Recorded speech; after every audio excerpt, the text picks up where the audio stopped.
asalaamaaleykum mbokku téléspectateur ak internetu Gox gi TV ñu ngi leen di nuyu di leen ziar di leen delloo njukkal comme àllarba bu nekk bu juróom-ñetti waxtu ci guddi jotee ba toftal fanweeri simili ci seen émission tànneefu gox gi tey yemook àllarba ñeenti fan ci weeru août atum 2021 ñuy dalal ci suñu plateau monsieur Makhtar Ndiaye nekk responsable politique di membre ci parti bu ñuy wax taxawu Sénégal ki ko jiite di Khalifa Ababacar Sall ñu am mbégte bu baax di la dalal ci suñu plateau ci Gox gi TV ñuy fàttali que nag moom di doom ci ki nga xamante ni mooy Birame Ndiaye nekk première maire ci gox bu nga xamante ni mooy Wakaam comme ni ñu koy waxee kéwél du tëb doom jëbët noonu la ko olof di waxee ñu bàyyi monsieur Ndiaye nga nuyoog mbokku téléspectateurs yi ñuy seetaan à travers Gox gi TV di la dalal ak jàmm ci suñu plateau di la bàyyi nga nuyoog ñoom.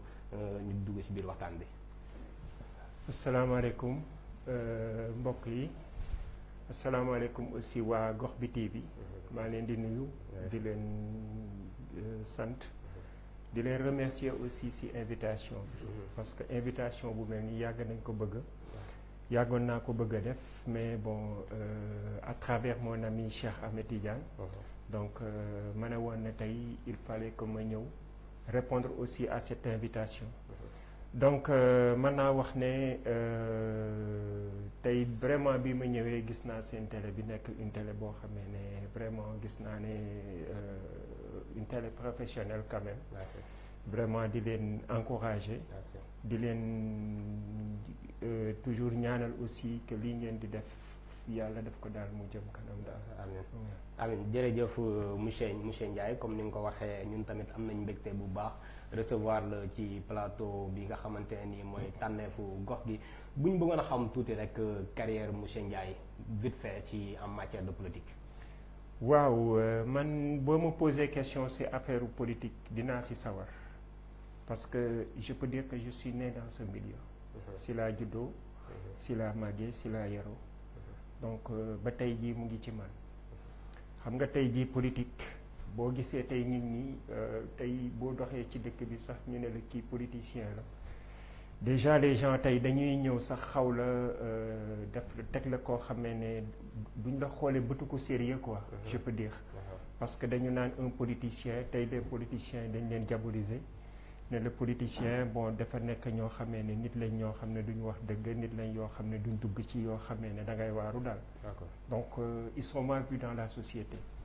man loolu daf may jaaxal trop parce que moi je suis né dans ce milieu et comme ni ma la ko waxee j'ai grandi dans ce milieu mu nekk affaire boo xamee ne man je peux dire que dans la politique tey jii dafa doon loo xam ne nit ñi dañ ko jël def ko métier am na ñoo xam ne tey dañ def politique métier mais man politique du loolu ci man mais dafa nekk une passion. D'accord. donc parce que dafa nekk loo xam ne man politique gu ma pour alal.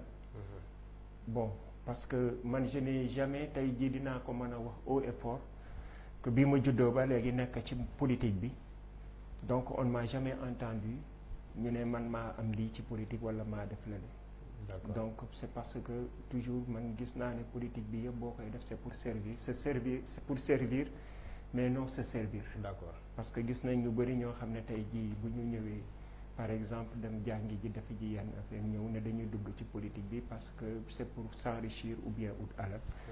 mais man tel n'est pas le cas. man bi ma juddoo ba tey maa ngi ci mais kenn masuma si toog di ci séntu yenn yi. je le fais parce que c'est une passion chez moi. D'accord. donc loolu dafa nekk ci man daal. te man boogu ba léegi aussi. vraiment gox bi ma dëkk tey. nit masul ñëw ne man def naa fa lii walla wax naa fa lii. toujours j'ai mené la politique ma mené ko tamit avec. si jàmm appréciation boobu noonu nit ñi am ci politique di ko wax ci deru politiciens yi dafa mel ni bu fekkul am na ñenn ñi nga xamante ni doxewuñ noonu mais ñu si ëpp si ñoom daanaka posture boobu la ñuy yor. surtout si suñu dëkk Sénégal. par rapport ak loolu bon lan nga si xalaat exactement. waaw parce que man loolu ku koy def man je ne te considère pas comme un politicien. man c'est ce que je dis quoi parce que loolu ce sont des profitards qui le font. par exemple ñëw ne yow par exemple dem nga dugg nga ñëw amoo leneen looy def lu dul damay ñëw ci politique pour s'enrichir wala pour def yenn yi man ku ko def man je ne te considère pas comme un politicien parce que nit boo fexee ba ne da ngay dugg di def politique na fekk yow da ngay ñëw nekk ci askan bi nga xam ne ñoom ngay dundal nga mën a ñëw taxawu leen c'est-à-dire di leen répondre à leurs besoins parce que man je peux dire que man durant toute ma vie j'ai vécu dans cet univers parce que maa ngi koy fàttaliku bi ma commencé amee 7 ans déjà maa ngi nekk dans ces activités nekk pionnier jóge ci pionnier yi je suis dans les activités sportives dans les activités culturelles et tout aussi dans la politique bi ma ci nekkee ba tey jege woon naa trop ñi nga xamee ne moom la ñoo doon def c'est-à-dire là où on prenait des décisions là où on se partageait les postes là où on partageait aussi les bourses pour aller étudier mais yooyu yëpp ma fekk ma ci d'accord nga juddu ci famille politique comme ni ma ko waxee nga fekk sa papa nekk ci milieu bi nga nekk un pur socialiste tey nga gis ba xaajaloo am ci parti socialiste ñu ci bëri jóge fii ñiy dem ci mouvance présidentielle bi ñiy nekk ci kujje gi ban jàngat nga am ci mbir moomu. non la chose est simple parce que je peux dire que parti socialiste dafa nekk au Sénégal pendant 40 ans di nekk au pouvoir di gérer le pouvoir donc ñu toog en 2000 alternance ñëw bi alternance ñëwee donc c'était la première alternance te première alternance bi mu amee déjà gisoon nañ lii ne parce que gisoon nañ ne y avait un nouveau régime ay nit yu bees ñëw nit ñu bees ñooñu bii ñu ñëwee leur première li jëkk a nekk seen xel mooy lii fi parti socialiste def dara baaxul et on l'a vécu parce que gis nañ ne par exemple au début de l'alternance en 2000 gis nañ les tracts yi nga xam ne ñu ngi ko doon traquer les socialistes bon gis nañ aussi que période boobu aussi on avait vu ñu gisoon aussi les gars du régime ñëwoon li ñu doon kaas li ñu doon wax naan socialistes yi ñu ngi ko doon def les pratiques ñu ñëw gis ne ñoom dañu defoon lu ko ëpp donc ñu nekk dans l'opposition pendant 12 ans donc nekk fa di xeex man sax je peux dire que entre 2000 jusqu'en 2002 dama xawoon a suspendre mes activités politiques. Pour quelle raison? Non parce que dama toog durant toute ma vie parce que man dama jàng jusqu'en 94 j'avais eu mon diplôme supérieur en gestion d'entreprise am une spécialité en marketing et communication. D'accord. dafa une autre spécialité en management des organisations. Commencé woon entamer une carrière professionnelle. mu yemoo en 2007 que mon père ñëw nekk maire commencé à diriger la commune. Là-bas je me suis dit que il fallait que me suspendre mes activités professionnelles pour venir travailler avec lui. D'accord.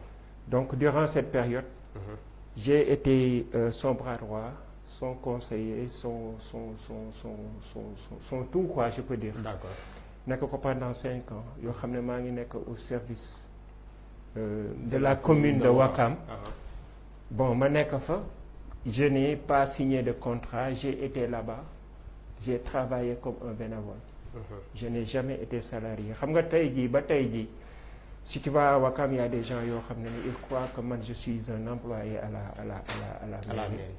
Et je n'ai jamais travaillé à la mairie. D'accord. Je n'ai jamais eu de salaire à la mairie. Benn mois de salaire sax ma suma ko fayeeku à la mairie. Parce que man jusqu'à présent je suis pendant 5 ans. Même pendant 5 ans, même avant. Les gens pensaient que je travaillais là-bas. J'étais souvent à la ville de Dakar di nekk samay papa di leen jàppale dans les travaux si liggéey bi nga xam ne ñu ngi koy liggéey à la commune. ñu bëri xalaatoon nañ ne que man je suis un employé là-bas. D'accord. Et pourtant les gens qui dirigeaient la mairie ñoom sax même durant bi may def samay études ñoom bourse yaa ngi woon fii. J'avais la possibilité de voyager pour aller étudier à l'extérieur. defuma ko parce que là-bas mon père m'avait dit que ne moom souvent il disait que moom bu dara desul lu ñuy seddaale moom na ñëpp am mais moom il faut que mujjee ñëpp bokk am si ñuy moom mu séddu. ñëw Bokk bokk si ñuy mujjee séddu. bokk si ñuy séddu. d'accord donc là-bas c'est kii man rek noonu laa ko defee. donc il fallait qu'en 2002 bii ñu ñëwee arrêter la mairie avec la délégation spéciale parce que moom nee na woon ne un mandat moo koy doon à la mairie mu bàyyi. il était un peu fatigué. d'accord donc man 2001 que laa arrêté woon man je me disais qu'il faut que ma toog quelques années sabbatiques. nga reprendre ban année. J'ai repris en 2008. En 2008. waaw nga reprendre en 2008 tey ñu jëm ci échéance yi nga xamante ni wàllum élection jogante yi nga xam ne mooy gox ak goxaat yi war a am ñu jàpp ko le 23 janvier atum 2022 nga yàgg a nekk ci sa wetu waajur bu góor di ko jàppale ci gestion bi mu doon gérer municipalité bu Ouakam tey nga màgg ndaxte bokk na ci say mébét nga diriger mairie bu Ouakam. C'est possible. Je dirais que c'est possible mais à condition que ñi ma àndal jël ma na ma yow la. D'accord. Ouais, parce que loolu aussi dafa bokk ci respect. Parce que doo àndax nit nga nekkax nit ci dara man sama loolu sama kii la doo nekkax nit ci dara ngeen di liggéey. nga ñëw xëy benn suba bëgg a ñëw taxaw ne man la ñoo xam ne yow ëppoo leen xam-xam. ëppoo leen gënoo leen daal. d'accord gënoo leen. d'accord donc man du ma gis nit may nekkaax yow di nekkaax yow ci dara. ëllëg ma ñëw fekk la na laan damay ñëw rek àndax yow. loolu je crois que c'est pas du respect. En tout cas nous sommes en train de travailler. Nous irons aux élections ak notre coalition am nañ coalition te dañuy dem élection. mais nag à condition taxawu Sénégal. waaw on ira aux élections mais bu ñuy dem aussi dañuy dem aussi sur la base aussi de certains critères c'est-à-dire que bon man mii par exemple bu dee dama toog ba ñi nga xam ne àndal naa gis nañ ne man doy naa leen pour que muy mën a ñëw jiite leen je le ferai. d'accord ouais mais nag man aussi samay principe mayuñu ma. may ñëw di dem di topp ci ginnaaw. topp ci ginnaaw. non di ñëw di imposer sama bopp. quoi di imposer sama bopp yow yaa war a topp. waaw d'accord loolu. xam nga waaw. loolu leer na mais juste que ambition yi mu ngi fi. waaw comme tout le monde. xam nga ku nekk rek yow tu yow da ngay prétendre toujours di jéem a yëg. donc xam nga nit ki par exemple dafa am li ñu naan le kii nu mu tuddati c'est la pyramide des besoins. c'est-à-dire que xam nga nit dafay am un niveau 1 niveau 2 niveau 3 niveau 4. d'accord xam nga niveau 1 bi c'est par exemple yow tu as besoin c'est-à-dire les besoins en soi c'est-à-dire comme par exemple là da ngay ñëw par exemple yow tu as besoin d'être ce qu'on appelle de Maslow la pyramide de Maslow xam nga dafa am ay niveau. d'accord donc di nga dem ba nga xam ne niveau boo xam ne yow mii là-bas tu te dis que tu es au sommet. d'accord donc là-bas da ngay xam nooy mën a kiiwee quoi. d'accord sa mébét bokk ci diriger mairie bu Ouakam tey comme ni nga ko waxee bu la ñi nga xamante ne ñoom nga àndal ci wàllum politique tabb la ngir nga jiite seen candidature ci gox bu Ouakam su boobaa yan jafe-jafe nga gis ne war nga ci taxaw temm nga xam ne waa Ouakam war mën nga leen ci génnee ci jamono ji ñu toll. non bu dee loolu am na. bu dee loolu am na jafe-jafe yi bëri na ci dëkk bi du ma égratigner nag le maire de Ouakam fi ñu toll nii parce que xam nga la gestion municipale dafa di. mais bu fekkee jafe-jafe yi bëri na moom am na ci wàll. am na ci wàll waaw am na ci responsabilité. donc am na ci et puis xam nga mais man par principe je préfère ne pas di fekk koo xam ne par exemple il a signé un bail avec la population pendant un certain nombre de temps. d'accord. donc di ñëw di la fekk na laan lii lii nga war a def. loolu da bokkul sax ci samay principe quand même. d'accord parce que man dama dund loolu. parce que dama dund ay périodes yoo xam ne aussi j'ai été. mais yow tamit am nga benn mébét ci Ouakam la nga xamante ne tey bu la askan bi tàbboon pare nga pour def ko. non mais loolu c'est normal loolu c'est naturel. c'est naturel mais tu sais man dama ne par exemple ñi nga xam ne ñoo fi nekk nii dañu am aussi benn kii boo xam ne foog nga respecter leen. xam nga nit nga àndaax moom bañ a àndaax moom aussi mu nekk au pouvoir aussi foog nga respecter ko. parce que man samay principe dafa di ne nit bu fekkee ne da nga nekk au pouvoir c'est surtout sur le plan national ou sur le plan local dafa nekk loo xam ne c'est une continuité. xam nga ku nekk da ngay ñëw rek nga placer benn pion nga dem keneen ñëw àggali. dafa mel ni par exemple si on prend tout cela sur le plan national tey xam nga bii puis en 1960 le Sénégal jël indépendance. Senghor bi mu ñëwee jël le pouvoir il a pris le pouvoir mais bi mu fi ñëwee dafa fi ay affaires yoo xam ne infrastructure yoo xam ne dafa jaaxal ñëpp. mais dafa ñëw il a construit par exemple le Sénégal dafa ñëw former ay nit. des hommes yoo xam ne par exemple ñooy doon ji les futurs représentants de la nation. ñëw par exemple ñëw mettre un état boo xamee ne fii mu nekk ne un état stable boo xam ne day dem xam nga moom bi mu jógee nekk au pouvoir il a laissé le pouvoir en fin janvier 1er janvier de 81 si la Abdou Diouf ñëw. D'accord. xam nga Abdou Diouf sax bi mu ñëwee dafa fekk Sénégal aussi nekk si benn stade peut-être que man xale laa woon. mais je me rappelle moom bi mu ñëwee fekk Sénégal nekk dans un stade presque période boobu. ku nekk day ñëw def li nga xamante ne moom moo la war quoi xam nga Abdou Diouf bi muy ñëw par exemple. mais da ciy baax nit boo nekkee di gérer benn mbir la nga xamante ne askan bi yëpp ñoo ko bokk da ciy baax kenn nekk fële naan la lii boo ko defoon dina tax. waaw parce que loolu day tax nit nekk sa ginnaaw di la bousculer di la wax ne que lii boo ko defoon dina tax mu gën a baax yow miy gérer sax loolu da lay jàppale pour nga mën a avancer. waaw xam nga fii mu nekk nii nag nit ñi dañoo amatul xel boobu fi ñu toll nii. mais man je me dis souvent que critique toujours opportunité la si nit. man j'aime qu'on me critique. par exemple man si tu me critiques man dafay tax man ma gën a avancer. parce que ça me permet may ñëw di xoolaat sama bopp ak yooyu.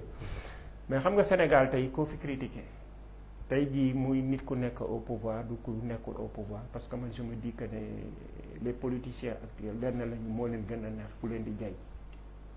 mais jay boobu baaxul si ñoom. baaxul ci ñoom.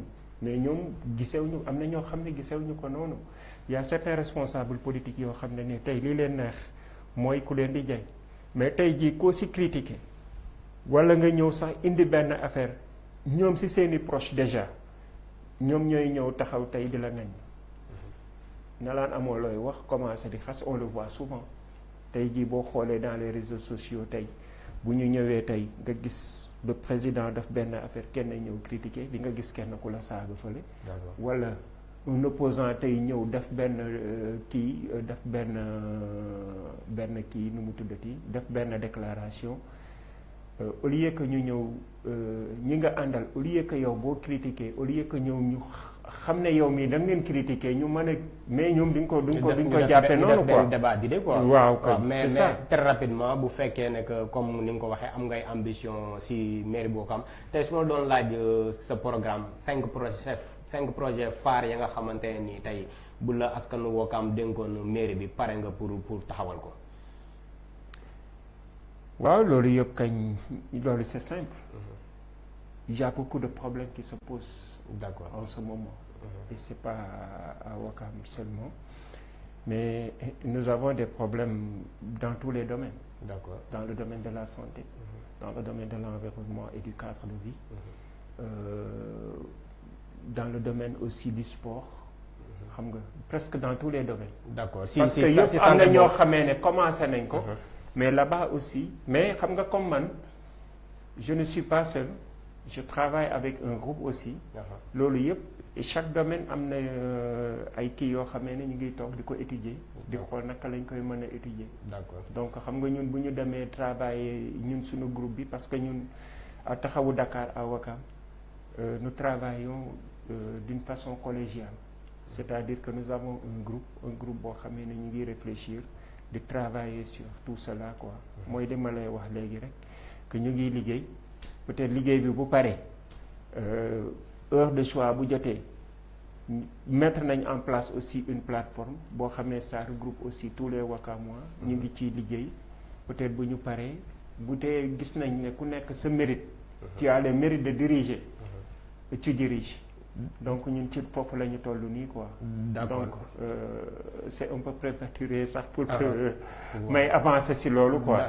Mais bon li nga wax aussi c'est je vois que aussi c'est normal aussi pour tout responsable aussi. D'accord. laaj na aussi say ambition nga koy wax. D'accord pour nit ñi ne serait-ce que nit ñi nga xamante ne ni pare nañ ngir sànni carte mën a xam. waaw mën a xam ki ngay sànni effectivement naka la war a def naka la pare pour def ko ci gox bi. effectivement vous avez parfaitement raison. comme ni nga ko waxee jafe-jafe yi bëri na ci biir Ouakam nga souligné ko léegi wax wàllum santé wàllum wér-gu-yaram mu tombee jamono ja nga xamante ne ni mbas mu ngi ci àdduna bi nekk ci biir Sénégal hôpital municipal Ouakam ñu gis pendant un certain temps c'est pas fonctionnel lan ngay wax ci mbir moom. waaw hôpital bi c'est pas fonctionnel xam nga man tey jii du ma critiquer seulement xam nga nit ñi dañu jël toute la responsabilité critiquer le maire. man je ne suis pas du même parti avec le maire. D'accord. mais xam nga man et c'est ce que je dis souvent xam nga une infrastructure bu ñu ko liggéeyee dafa war a am aussi un programme de suivi c'est-à-dire la maintenance mais xam nga hôpital bi on l'a construit en 1992.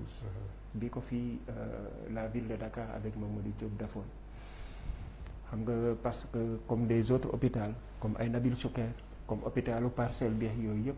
D'accord. parce que Mamadou Diop avant qu'il soit maire il était ministre de la santé. te moom bi mu nekkee ministre de la santé dafa amoon benn lu mu daan bébét. il disait que ne dans toutes les localités yi nga xamee ne mu ngi nekk dans le département de Dakar bëgg na fa installer fu ne benn hôpital. yàlla def moom si biir kiiw ministériel am il n'a pas pu réaliser cela moo tax en 84 lorsqu'il fut maire de Dakar. ñu ñëw nommé ko mu ñëw élire ko maire de Dakar donc loolu dafa nekkoon. rêve si moom. te il l'a réalisé. D'accord. je me rappelle bi ñu daan ñëw di toog di wax ñu naan à Ouakam par exemple daan naa toog des réunions avec les politiciens ñu daan expliquer ñu naan bon Ouakam dañ fay def un hôpital les gens n'y croyaient pas mais je vois que depuis 92 ñun ñu ngi toog di xool on avait installé des comités de santé dans l'hôpital. D'accord. un comité de santé bien que c'est la mairie qui gère l'hôpital mais le comité de santé dañ ko fa installer aussi pour que ñoom ñuy ñëw yore l'entretien de l'hôpital. D'accord. c'est ça le problème xam nga ñun ñi ñu ngi toog naan le maire mais man ñiy gérer aussi les comités de santé dañ si am part de responsabilité. D'accord. parce que ñun sénégalais yi loolu dafa bokkul suñu culture c'est-à-dire le pour par exemple boo nekkee ci ay yenn infrastructures yi boo ko laajee dafa am suivi. D'accord. c'est-à-dire que bon man mënuma comprendre hôpital bi ñi nga xam ne ñu ngi yor les comités de santé toujours di seetaan hôpital bi di dem dans un état de délabrement avancé mënuñu taxaw wax ci coow si pour que ñu mën a ñëw. perfectionner les bâtiments et tout. jot ngeen a saisir ministère de la santé ci wàllu woowu. non man nag xam nga nag sérieusement man xaw ma nu ñu doon doxalee ci loolu. D'accord. bon parce que man je peux dire que depuis 2001 je suis un peu loin de certaines choses quoi vraiment moo taxoon man xaw ma ci dara. bon mënuma la ci wax dara mais aussi man aussi dama ne ñi nga xam ne ñoom lañ doon jël ñu nekk foofu di gérer yor entretien bi yor la maintenance et tout mais ñoom lan lañ doon def bay seetaan aussi hôpital bi di mel noonu avec des kii yoo xam ne même si la mairie ne voulait pas aussi tamit taxaw ci liggéey boobu ñoom bu ñu taxaw wax au effort ne bon par exemple lii lii nii la demee ñin ñi xam quoi. mais jusqu'à présent on ne peut rien dire xëy nañ benn suba gis hôpital bi da nga fa doon dugg a gis mu ngi taw mu ngi senn fu nekk di am ay kii ba tey ji mu ngi nii quoi. d'accord xam naa ñi nga xamante ni ñoo yorom wàllu wàllu hôpital bi ñu ko doon gérer dégg nañ la peut-être dinañ ci indi ay réponses bu yàlla dogalee ñu toog fi ñu wax ci ba léegi des ci élection gox ak gox-goxaat yi wàllum mairie bu Ndakaaru ki ko jiite woon di seen leader pendant un certain moment di Khalifa Ababacar Sall ba mu fay quitté mu amoon problème ak wàllum caisse d'avance ak yooyu noonu ba dem ci prison yàlla dogal jamono ji génn na ba mu ngi ci liberté mais ngeen pertoon ko élection yi di jub si ñuy wax ne Barthélémy Dias mu ngi jéem a positionné wu ngir nekk candidat ci mairie bi par rapport ak mairie bu Dakar yan jéego ngeen di laal ngir récupérer waat mairie bi. non mairie bi moom je crois que pour ñu récupérer ko c'est simple. man ce que je dis mooy xam nga politique boo koy def. la politique c'est pas da ngay ñëw di taxaw di occuper les médias di wax de gauche à droite. D'accord. mais mooy ku nekk rek boo demee sa base nga liggéey ko là-bas si mooy comme li Ousmane Tanor Dieng daan wax rek si chacun travaille chez soi tout le monde gagne. D'accord. waaw si chacun s'y met rek tout le monde gagne. man noonu laa ko gisee moo tax tey jii doon sax doo ma dégg sax may wax candidature keneen wala keneen man dama ne sama objectif principal ñun on se dit que ne Wakam na taxawu Sénégal gagné Wakam. D'accord. buñ gagné Wakam taxawu Sénégal gagné Parcelles taxawu Sénégal gagné Cambérène taxawu Sénégal gagné feneen ak feneen là-bas dinañ récupérer waat la mairie. D'accord. bon bien que am na sax ay projets yoo xam ne ñu ngi ko doon wax ñu naan dañuy éliminer ville de Dakar ak yooyu. mais yooyu je crois que fi ñu toll nii waxatuñ ko. waaw mais bon peut-être que fi ñu toll nii daal na ku nekk liggéey sa gox rek quoi man loolu mooy. li ñuy wax ne que Barthélémy Dias mën na positionner aussi maire de Dakar vous êtes. mais il est libre. il est libre de le faire. bon Barth est libre keneen ak keneen libre na ku nekk am nga droit taxaw ne dama bëgg. tàmbali ngeen waxtaan ci loolu noonu. bon ñun daal à partir de Wakam Barth était venu. il vient souvent ñëwoon na daal seet si ñu waxtaan nañ ci. D'accord. mais xaw ma nag au juste. lan la ñuy mujjee parce que y a des prétendants. lan ngeen tënk ci waxtaan boobu. lan ngeen tënkoon ba mu ñëwee waxtaan ak yéen. non moom dafa tënk pour que ñun ñu ñëw on travaille ensemble rek pour conquérir la mairie moom il veut la mairie de Dakar. waaw bon ñun ñu ngi liggéey suñu côté rek. mais l'essentiel comme taxawu Sénégal. xam nga nit ñi sax dañ xalaat ne taxawu Sénégal c'est un parti. taxawu Sénégal du parti. ñun ñëpp nous sommes des socialistes. D'accord. d'origine parce que y avait un problème. parce que depuis 2012 mooy lim fi ma doon débuté sànq. xam nga parti socialiste bi ñu nekkee à l'opposition. en 2012 déjà man je commençais à rêver je me disais que.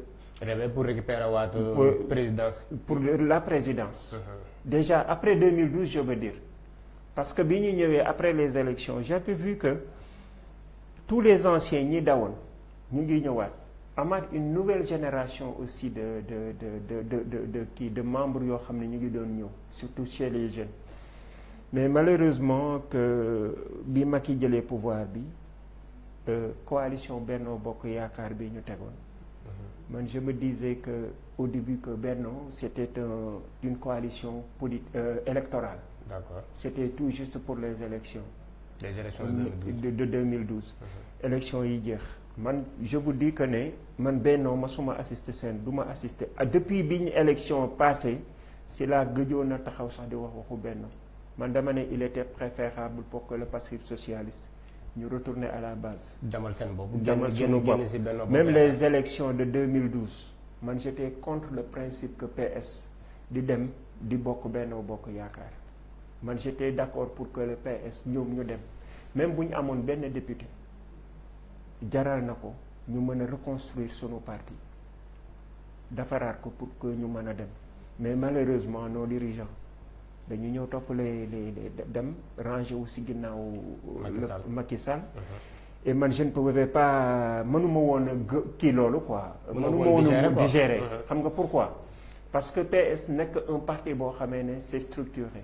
un grand parti présent dans presque tout le Sénégal.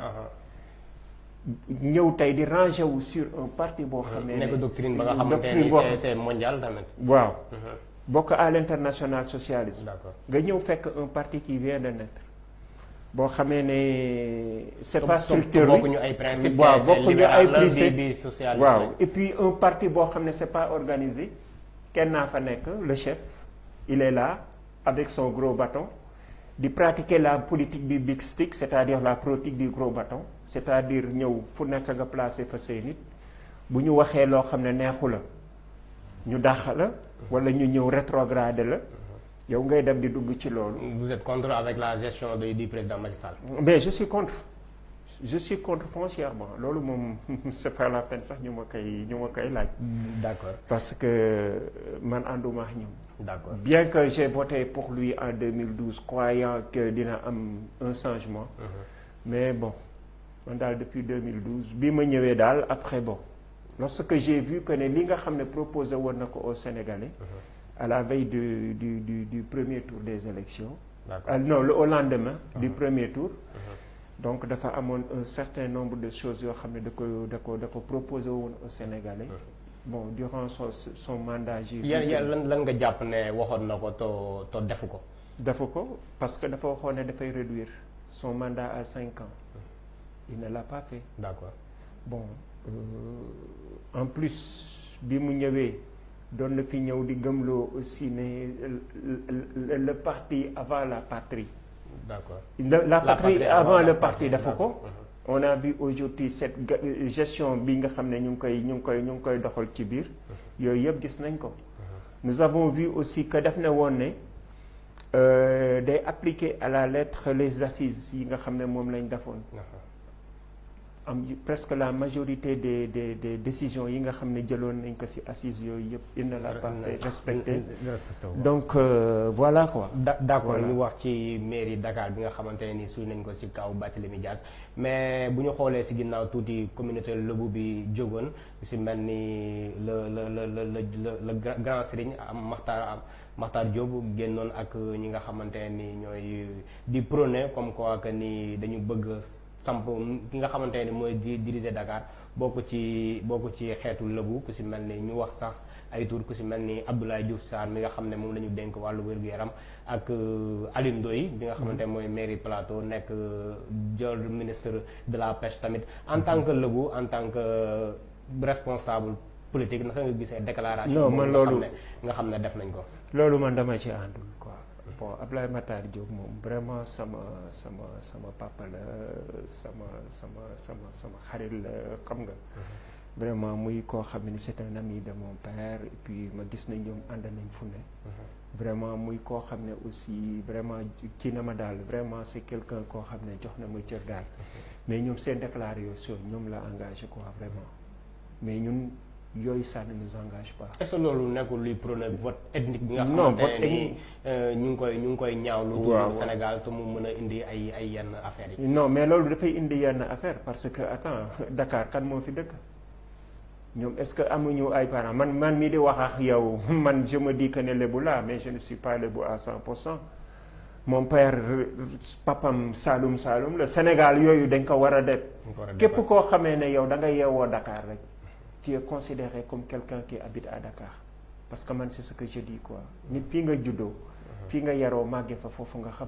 D'accord. mais pourquoi ngay ñëw naan kii lébu la kii du lébu warul faru wala kële warul faru xam nga boo nekkee ci gis na sax ay dignitaires lébu ya nga xam ne génn nañ ñaawlu ko ku si mel ni jaraafu Youssou Ndoye. mais il a raison génn nañ ñaawlu waaw jaraaf Youssou Ndoye il a raison il a raison parce que loolu aussi c'est pas illogique quoi loolu du yoon parce que man loolu man dama koy ñaawlu trop dama koy ñaawlu parce que nit ki dañu war a toog ba nga xam ne dépassé nañ foo xam ne ay affaire u xeet kii lii la kële la xam nga parce que fii mu nekk nii dëkk boo nekk rek nit ku fii nga nekk fa nga yeewoo fa rek fa nga dëkk. est-ce que tamit beneen aspect nekku fii ngir li nga xamante dañu beddi opposition bi ñi nga xamante ne ni peut-être am na ay lëbu ci biir opposition bi mais ñin tànn ñëpp ci biir gouvernement bi lañu nekk. ndax am na. ndax. nekkul nekk dañoo beddi waa opposition bi ndax ñi tànn ñëpp ne moom lañu bëgg ñu diriger maire bi Ndakaaru ci gouvernement bi lañ nekk. waaw ñoom loolu la rek xam nga les gens fii mu nekk nii xam nga àdduna biñ toll nii ñun ñi am na yoo xam ne seetatuñ ko quoi xoolatuñu les valeurs. est-ce que à part aspect ethnique bi amul leneen lu nekk si. mais am na lu nekk ci ginnaaw loolu c'est automatique man c'est ce que je dis am na lu nekk ci ginnaaw loo jàpp ne moo fa nekk. non mais bon xam nga ñëpp xam nañ quoi mais bon c'est pas la peine ñu si nekk di focaliser wu quoi mais on sait ce qui se passe derrière quoi. waaw parce que ñun ñi loolu man même avant ñoom ñu koy wax man j'étais au courant parce que gisoon naa ne ñoom ñu ngi commencé woon di def ces démarches man yooyu yëpp ñun xam nañ ci dara mais toujours nous avons préféré raison garder li ñuy wax mooy ñun par exemple la voix bi nga xam ne boo ñëwee tey si plateau bi ngir peut-être askan bi am si lu leen leer loolu moo tax ñu woo la fii nii. bu fekkee ne que voilà am na si dara la nga xamante ni jàpp nga ne moo laxaw si biir mën nga ko yeggee askan wi ñu comprendre aussi. non yooyu yëpp c'est pas la peine je crois que je crois que c'est pas la peine ñuy kii au fond quoi parce que d'accord. bon xam nga aussi ñi ñuy wax noonu aussi daf ci am ñoo xam ne dama am respect ci ñoom daal. waaw dama am respect ci ñoom. parce que bon peut-être que Ablaye Diouf Sarr on se connaît pas. d'accord. peut-être xam naa peut-être la famille de sa femme mais man xawma Ablaye Diouf Sarr on se connaît pas. mais bon ku mel ni Alioune Ndoye peut-être xam naa sa famille aussi parce que son papa aussi tamit dafa di koo xam ne ku sore la ci man. parce que ñoom ñoo ma ngénte quoi. d'accord droit de réserve boobu noonu. moo tax yu bëri bëgguma di ko si kii quoi vraiment dinañ la ko nangu. waaw ñu wax ba léegi ci li nga xamante ne nii jafe-jafe la ci biir Ouakam muy wàllum foncier nekk jafe-jafe un peu partout au Sénégal mais surtout si Ouakam surtout si communauté Lëbu sax la ñuy wax.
mën nañ wax ne sax si askanu Lebu chaque jour day am ay xëccoo wàllum suuf bi ci mujj di aéroport international bi nga xamante ni mooy Léopold Sédar Senghor am ay coow yu métti yu fa amoon en tant que entre diggante nguur gi ak askanu Lebu en tant que responsable politique nekk bokk si askanu Lebu nekk résident à Ouakam lan nga ñuy wax ci mbir moomu.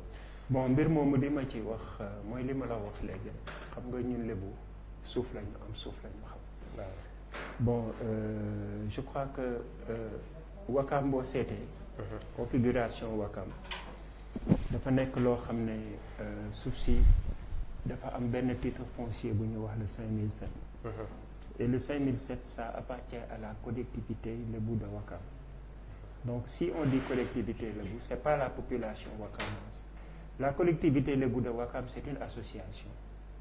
xam nga c'est une partie boo xamee ne c'est la collectivité Lebu. uute na ak la commune.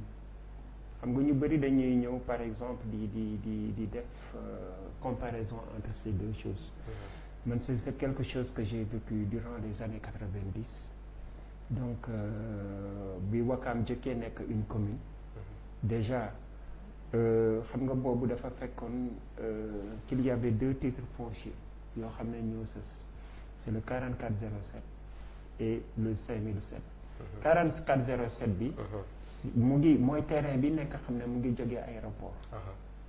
aéroport bi ci la bokk. ñëw ba Ouakam bi mu ñëwee y a le 5007 5007 bi boobu la collectivité Lebu moom mais bi xam nga c'est par exemple c'est l'État. c'est-à-dire que état bi sax ñoom dañ ko moomoon. dafa nekkoon loo xam ne état bi dafa defoon réquisition. voilà parce que boo seetee aéroport bi. kii la woon ay terre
nga nekkoon sànq ci wàllum gestion foncière bi nga xamante ni si ki suuf wàllum lëbu la nekk est-ce que tey rafet na par exemple ñi nga xamante ni askanu lëbu amoon nañ ko si biir Ndakaaru tey ñuy def benn cri de cœur ngir am suuf est-ce que loolu rafet na seen der ak niñ amee woon suuf si Ndakaaru. waaw parce que man loolu pour man seen xeex boobu aussi c'est légitime man je crois que c'est légitime parce que ñoom boo seetee si côté Lébu yi am na ñu bëri ñoo xamee ne tey jii même avant les indépendances avant aéroport bi nekk am nañ papier bu wane ne ñoom am nañ suuf si biir. D'accord. Dans l'enceinte de l'aéroport même. Donc ñooñu ñëpp am nañ fay kayit tey jii boo ñëwee côté boobu dañuy ñëw sax indi de nouveaux titres fonciers parce que ñun on l'a vécu dama gis sama famille sax loolu di leen dal muy côté aéroport bi ba si ginnaaw mur bi parce que dañuy wax man le pouvoir aussi actuel c'est-à-dire le pouvoir depuis 2000 pouvoir bi fi nekk ñoom aussi suuf si dañ ko jël daal xalaat ne dañ ko moom quoi waaw parce que y a beaucoup de familles lébu yoo xam ne tey jii dañu am problème boobu waaw man damay wax rek dans le cas de ma famille parce que loolu ça nous est arrivé. mais ci biir comité lobby bi dañuy gis ña nga xamante ni par exemple bu leen askan bi bu leen nguur gi joxe nagal tudd sax ay terrain wala ay suuf du dem si ñi nga xamante ni vraiment. wàcc na ba si suuf quoi. non loolu moom bu mu la bett parce que foo dem aussi c'est comme ça y a des gens yoo xam ne nit ñi dañu bëri dañu bëri te uute. parce que loolu ça nous est arrivé à Wakam tey Wakam gis nañ ne tey Wakam suuf bi nga xam ne Wakam bi yëpp ñu ngi ko bokk ñu xool tey le dispatching ni ñu ko defee te ni ñu dispatché le foncier à Wakam ni ñu ko yaaxee mënuñu ko wax parce que comme si je te disais rek à part le 5007 je me rappelle en 1997 la mairie de Wakam dafa defoon une demande à l'État pour que ñu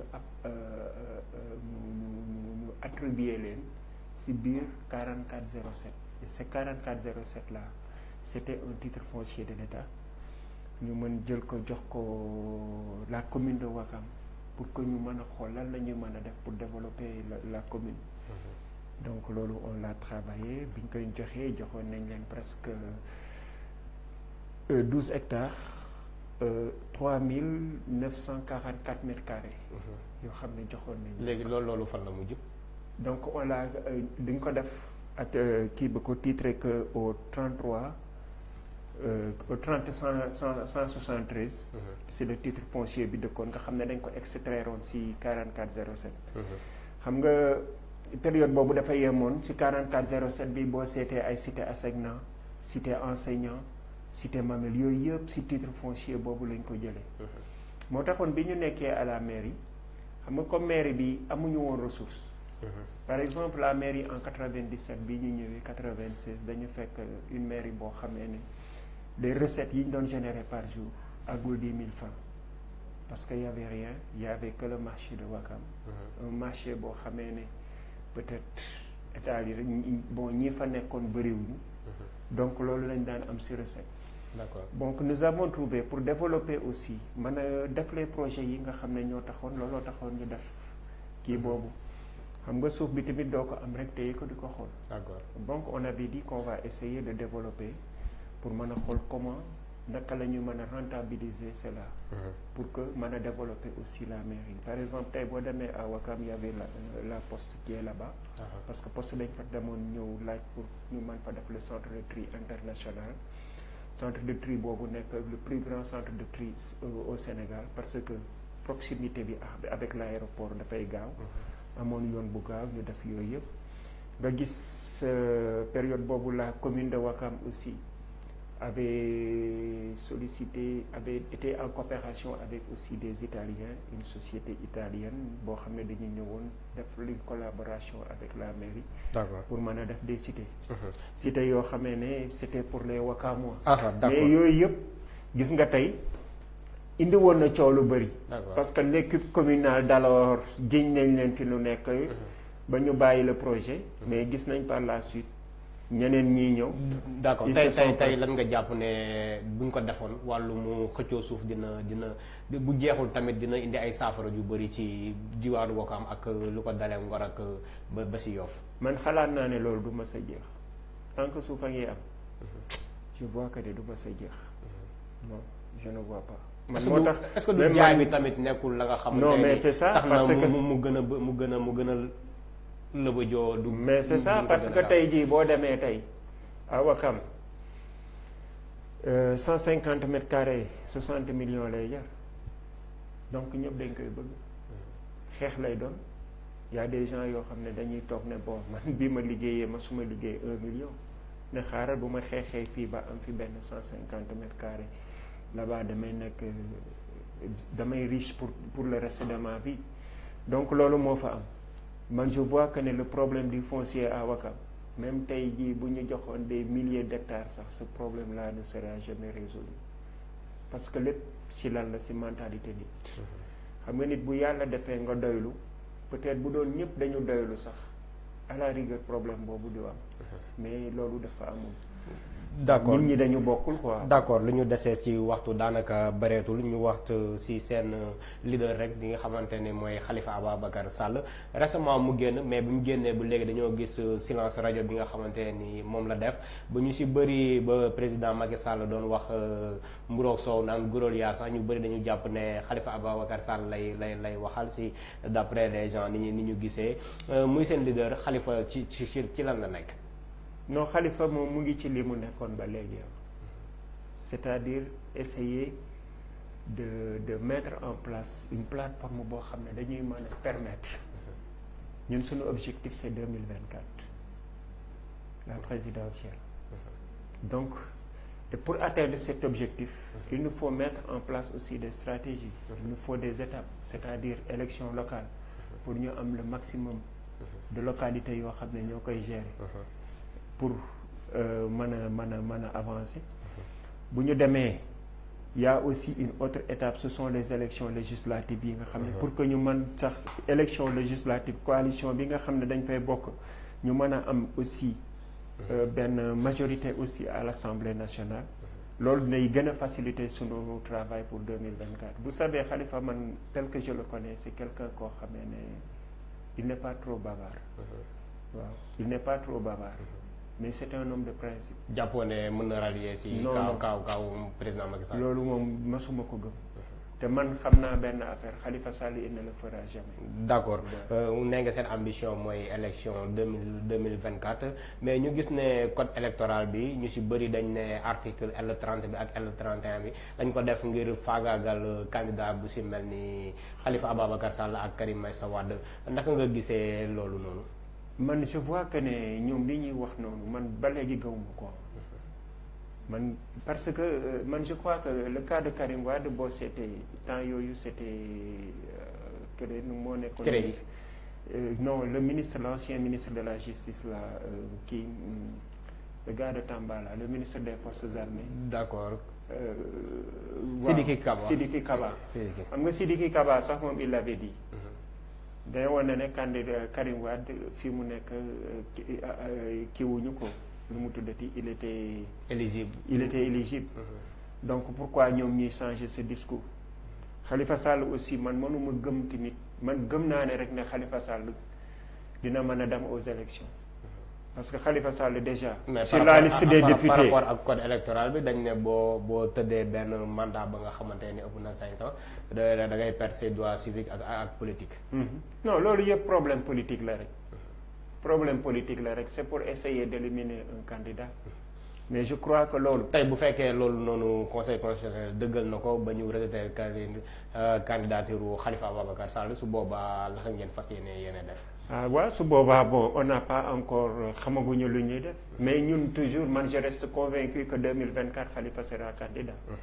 Khalifa sera candidat en 2024 inchallah man daal loolu laa gëm quoi. d'accord loolu ku nekk am na ci droit ñu wax rek pour terminer ci wàll ndax li ñu desee ci waxtu daanaka bëreetul ci wàllum Covid 19 bi nga xamante ni mu ngi fi troisième vague bi nekk lu sonal askanu Sénégal ngay citoyen ngay acteur politique naka nga gisee coow li nga xamante ni ni xaw na jóg surtout récemment fan yi ci plainte ba nga xamante ni ministère de la santé jébbal nañ ko ki nga xamante ni mooy docteur Babacar Niang ci li mu wax ci plateau bi nga xamante ni mooy jury du dimanche di i rajo ñuy profité si occasion di leen saluer surtout suñu confrère Mamadou Ibra Kane di un doyen tamit si ñun par rapport ak loolu noonu nga xamante ni dem na muy critiquer ne que am na matériel ya nga xamante ni day jógee ci day am ñu koy jaay privé bi naka nga gisee loolu ba wàllum yoon di si am ak lan nga si nga xam ne pour mébét pour as affaire yi leer.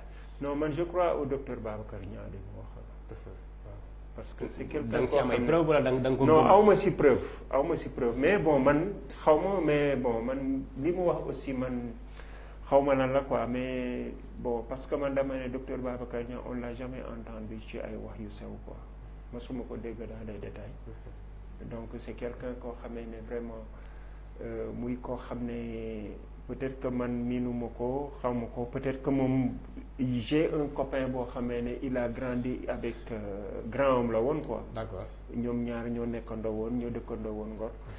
mais j'ai vu que son parcours. mu nekk koo xamee ne il s'est battu.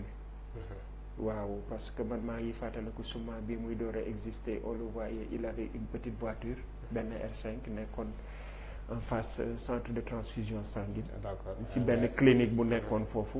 clinique boobu il était là-bas il occupait une petite kii foofu benn kii bu ndaw commencé affaire soumate et c'est lui le pionnier aussi des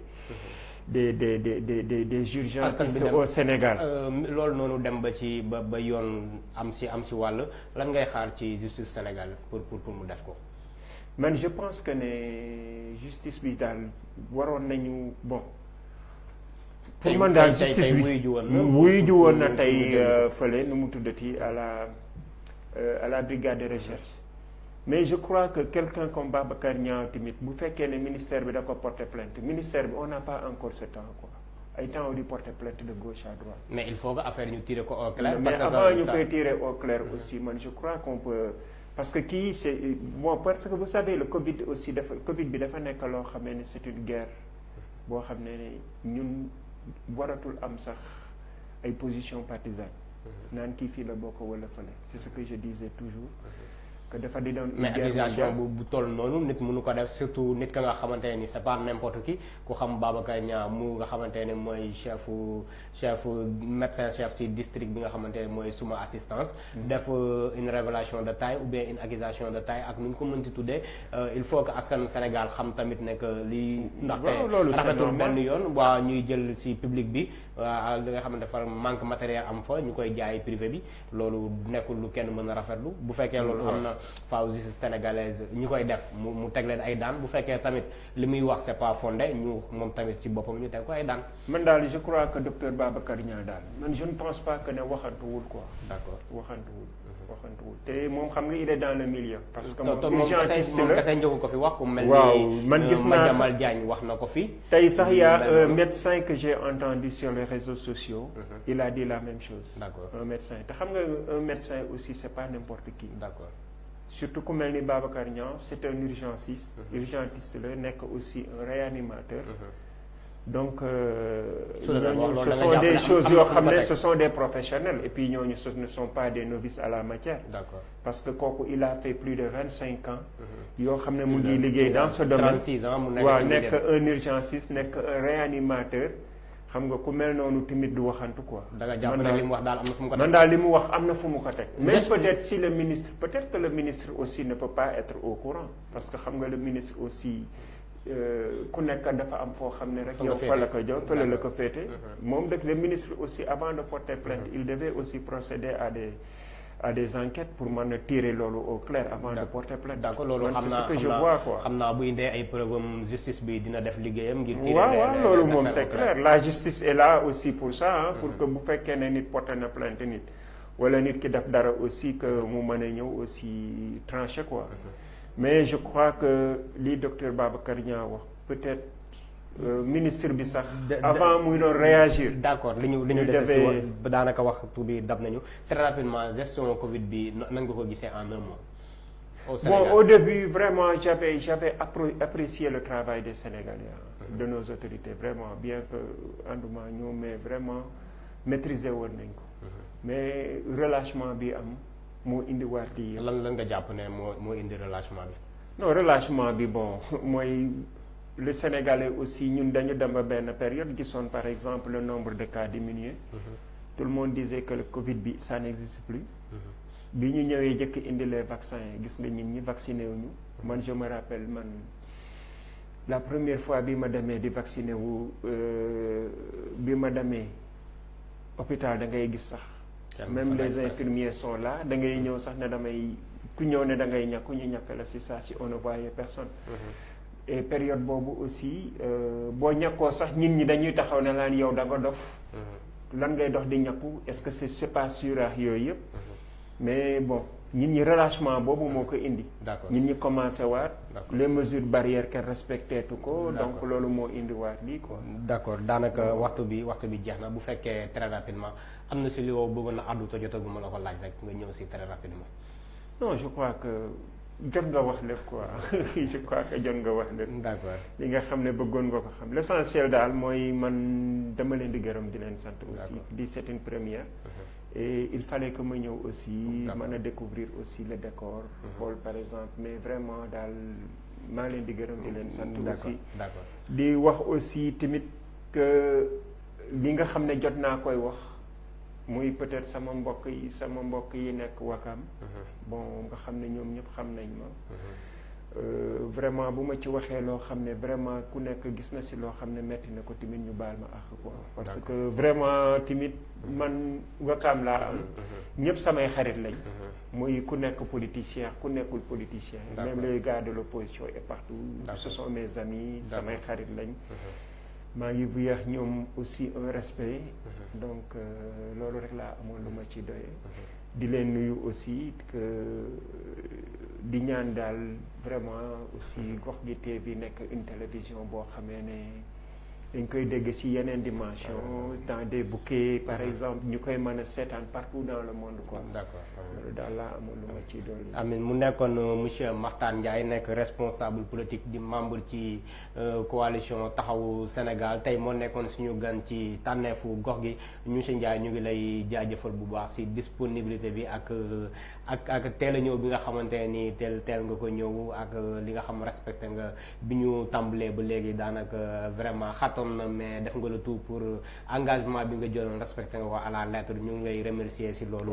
di remercier aussi ñi ñu doon topp ci jotaay bi 20h30 ba léegi di leen jaajëfal di jaajëfal ñi nga xamante ne ñoo fare woon ci technique bi parce que bu ñëpp demee ba ñuy seetaan di ñu gis à travers gàcce ngaalama ñu ngi leen di jaajëfal bu baax a baax di jaajëfal aussi comme ni ma koy waxee sànq ñi ñu toppoon di tamit di féliciter képp nga xamante ni am nga sa lijaay sa bu njëkk ci wàllu étude supérieure di baccalauréat bi nga xamante ni résultats yi tàmm nañ rot ndànk di encourager aussi ñi nga xamante ni jotuñu ko am di leen wax ne jàng moom nii la dara xëyul sotti di leen encourager di wax ne que il faut redoubler d'effort ngir at bii di ñëw ñu defaat amaat parce que kenn warul décourager ci li nga xamante woon mooy jàng la di remercier ñëpp di leen jox di leen dig dajee àllarba bi di ñëw bu ci yàlla àndee di ñaan rek comme niñ ko waxee